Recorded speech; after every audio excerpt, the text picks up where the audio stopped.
Blessings, friends. Welcome to High Kadosh Ministries, where holiness is a lifestyle and Jesus Christ is truly King of Kings and Lord of Lords. Well, today is January the 27th of the year 2016, and this is One a Day for the Soul. Now, friends, our text this morning is going to be taken out of Jeremiah chapter 29 and verse 13. But as we begin, I just want to ask you a simple question. Did you wake up with a hallelujah on your heart today? Did you wake up knowing that He is on the throne? He governs all things upon this earth. Nothing can happen outside of His desire and your good. Oh, He's so worthy of our praise. Hallelujah. If you haven't said it yet today, lift your hands, look to the heavens, and say, Hallelujah, King Jesus. Well, friends, let's look at Jeremiah chapter 29 and verse 13. And it says, You will seek me and find me when you will search for me with all of your heart. Now, this is Yahweh talking. And He says, You will seek me. Well, why will we seek Him? Because we will get sick and tired of being sick and tired.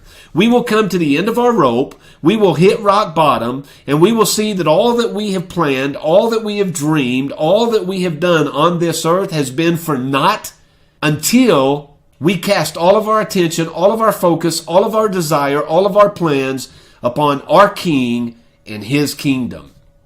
Everything else is empty and vain. And when you come to that point, you will seek me and you will find me. Now let me ask you an obvious question, but one maybe you've never considered before. Why will we find Him? Is He lost? Or is it that the Bible tells us He hides Himself so that only those who diligently seek Him will find Him? He is like a rare jewel that has hidden Himself, and only those who seek Him with the most persistence and dedication will He reveal Himself to. But He will reveal Himself. You will find me when you will search for me with all your heart. And friends, that's what I want to wrap this devotion this morning around. With all your heart. What does that mean? That means that you are not going to allow anything to weigh you down in your journey for truth. You are not going to allow any distraction to get in the way that will keep you from your ultimate goal. And if we were to be honest, we do let so many things both weigh us down and take and steal and rob our time from the things that are more important. How often have we heard testimonies of men and women who have faced death, and in that very moment were given a second opportunity to come back and walk this earth, and they walked it as they never had before.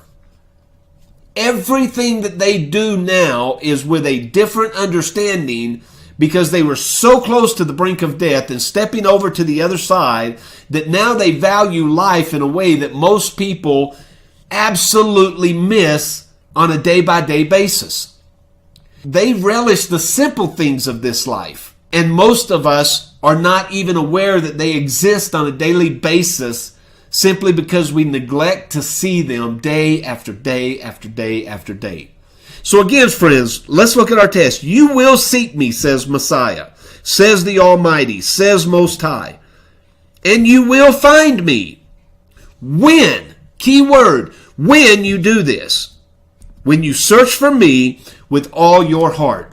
Ask yourself an honest question and be honest with yourself, friend. Don't lie to yourself. Are you seeking Him with your whole heart? Have you abandoned everything for the sake of knowing Him?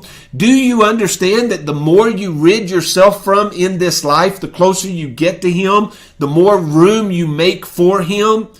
It's like a house. A house can only contain so much. But the more you get out of that house, the more you make room for something else.